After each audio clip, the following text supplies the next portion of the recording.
Hello friends, welcome to home food recipes. આજે આપણે બનાવીશું મકર સંક્રાંતિ માટે તલની ચિક્કી, જે ખાવામાં ખૂબ જ ટેસ્ટી લાગે છે. ફક્ત 2 જ વસ્તુથી બની જતી આ ચિક્કીને બનાવતી વખતે ગોળનો પાયો કરવામાં જ તમારે ધ્યાન રાખવાનું છે. ગોળને કયા સ્ટેજ સુધી કૂક કરવો એ ખૂબ જ ઇમ્પોર્ટન્ટ છે. તો પરફેક્ટ માપથી ગોળ કૂક કરીને આજે આપણે આ તલની ચિક્કી બનાવીશું. તમે અહીંયા જોઈ જ શકો છો કે આપણી ચિક્કી કેટલી ક્રિસ્પી બની છે. તો ચલો એને બનાવવાનું શરૂ કરીએ. તો સૌથી પહેલાં એક પેનની અંદર આપણે 250 ગ્રામ જેટલા સફેદ તલ એડ કરી દઈશું. તલને એડ કરવા પહેલાં એકવાર બરાબર ચેક કરી લેવાના છે. એમ તો પેકેટના જે તલ હોય મશીનમાં ચેક થઈને જ આવે છે, તેમ છતાં પણ એકવાર એને જોઈ લેવાના છે. હવે આપણે ધીમા તાપે સતત હલાવતા રહીને 3 થી 4 મિનિટ એને શેકી લેવાના છે, જેથી તલ આપણે એકદમ ક્રિસ્પી થઈ જાય. તલને આ રીતે ડ્રાય રોસ્ટ કરવા ખૂબ જ જરૂરી છે. જો તમે શેક્યા વગર તલને ગોળમાં એડ કરી દેશો તો ચિક્કી ખાવામાં ચવડ પણ બનશે અને દાંતમાં પણ ચોંટશે. જો તમારે ક્રિસ્પી ચિક્કી બનાવવી હોય તો તમારે પહેલાં આ રીતે એને ડ્રાય રોસ્ટ કરી લેવાના છે. તલ હોય, સિંગદાણા હોય, મમરા હોય કે દાળિયા હોય, કોઈ પણ ચિક્કી હોય, તમારે પહેલાં આ રીતે એને ચોક્કસથી ડ્રાય રોસ્ટ કરી લેવું, એ પછી જ યુઝ કરવું. તો સતત હલાવીને એને શેકીશું નહીં તો એ નીચેથી બળી જશે. તો 3 થી 4 મિનિટ પછી આપણા તલ જે છે એકદમ સરસ શેકાઈને ક્રિસ્પી થઈ ગયા છે. એમ તો એને ચેક કરવાની જરૂર નથી, પણ તમે ચાહો તો આ રીતે 2-4 તલ ચાખીને ચેક કરી શકો છો. તો તલ એકદમ ક્રિસ્પી થઈ ગયા છે. તો આપણે એક અલગ પ્લેટમાં એને કાઢી લઈએ. હવે આ તલને આપણે સાઈડ ઉપર મૂકી દઈશું અને સેમ પેનની અંદર હવે આપણે ગોળ ઓગાળી લઈએ. તો અહીંયા મેં 250 ગ્રામ તલની સામે 220 ગ્રામ જેટલો ગોળ લીધો છે. આ દેશી ગોળ છે, જેની મીઠાશ પણ વધારે હોય છે, એટલે ક્વોન્ટિટીમાં 30 ગ્રામ જેટલો ગોળ મેં ઓછો લીધો છે. તમે ચાહો તો સેમ ક્વોન્ટિટીમાં પણ ગોળ લઈ શકો છો. તો સતત હલાવતા રહીને એને આપણે ઓગાળી લેવાનો છે, નહીં તો એ બળી જશે.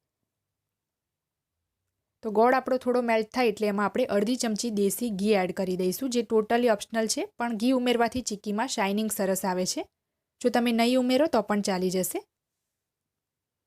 તો ગોળ ઓગળશે અને જેમ જેમ કૂક થશે એમાં થોડા થોડા બબલ્સ દેખાવાનું શરૂ થશે અને એનો જે કલર છે એ પણ ડાર્ક થતો જશે. તો તમે જોઈ શકો છો આની અંદર સરસ બબલ્સ બનવા લાગ્યા છે. હજી પણ આપણો ગોળ જે છે એ પાયો થયો નથી. હજી પણ એને થોડો આપણે કૂક કરવો પડશે, પણ તેમ છતાં પણ એને હું તમને ચેક કરીને બતાવું છું. તો એક વાટકીમાં મેં રૂમ ટેમ્પરેચરનું પાણી લીધું છે, એમાં થોડો ગોળ એડ કરીને 5-7 સેકન્ડ એને ઠંડો થવા દઈએ. ત્યાં સુધીમાં આપણે સતત ગોળને હલાવતો રહેવાનો છે. ગોળ એકવાર પેનમાં એડ કરો એટલે બિલકુલ પણ એને છોડીને કશે જવાનું નથી, નહીં તો ગોળ આપણો બળવા લાગશે. તો 5 થી 7 સેકન્ડ થઈ જાય પછી આપણે ગોળને ચેક કરી લઈએ કે ક્રિસ્પી થયો છે કે નહીં.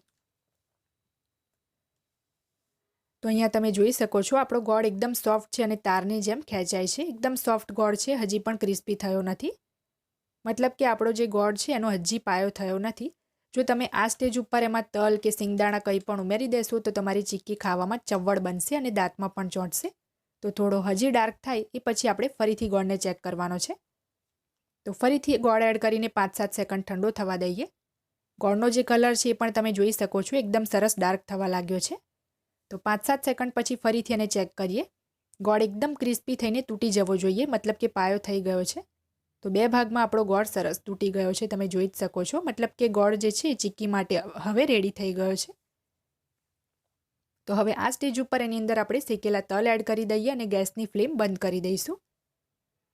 ગોળનો પાયો કરવાનો જે સમય છે એ પરફેક્ટ તો નથી જણાવી શકતા, કારણ કે ગોળની ક્વોલિટીના હિસાબથી સમય પણ અલગ અલગ લાગી શકે છે. એટલે જ્યાં સુધી ક્રિસ્પી થઈને તૂટે નહીં ત્યાં સુધી તમારે એમાં તલ નથી ઉમેરવાના. તો બરાબર એને આપણે મિક્સ કરી લઈએ. તો સરસ મિક્સ થઈ જાય પછી એને આપણે પ્લેટફોર્મ પર સ્પ્રેડ કરી લઈશું. તો કિચન પ્લેટફોર્મમાં જેટલા ભાગમાં ચિક્કી ફેલાવવાની હોય એને મેં પહેલેથી ધોઈને સૂકા કપડાથી લૂછીને તેલ લગાવીને ગ્રીસ કરી લીધું છે. એના ઉપર બધું જ મિશ્રણ એડ કરીને આપણે એને ફટાફટ સ્પ્રેડ કરી લઈશું. આ પ્રોસેસ જેટલી બની શકે એટલી જલ્દી કરવાની છે.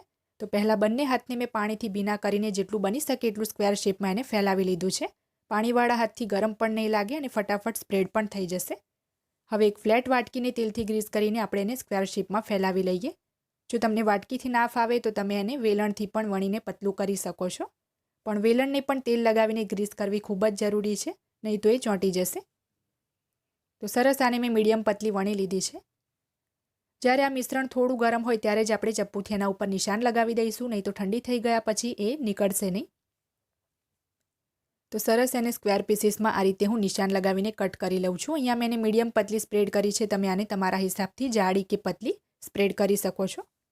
તો 5 મિનિટ ઠંડી થયા પછી તમે જોઈ શકો છો એકદમ સરળતાથી જે ચીક્કીના પીસીસ છે એ અલગ થઈ ગયા છે.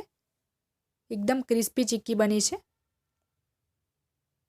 એકદમ આરામથી આપણી જે ચીક્કી છે એ તૂટી રહી છે. તમે આને એરટાઇટ ડબ્બામાં ભરીને 10-15 દિવસ સુધી સ્ટોર કરીને ખાઈ શકો છો. એ બિલકુલ પણ ખરાબ નહીં થાય, બિલકુલ પણ સોફ્ટ નહીં થાય. તો એકદમ ક્રિસ્પી ચીક્કી બની છે, તમે જોઈ જ શકો છો. તો હવે આપણે એને એક પ્લેટમાં લઈ લઈશું.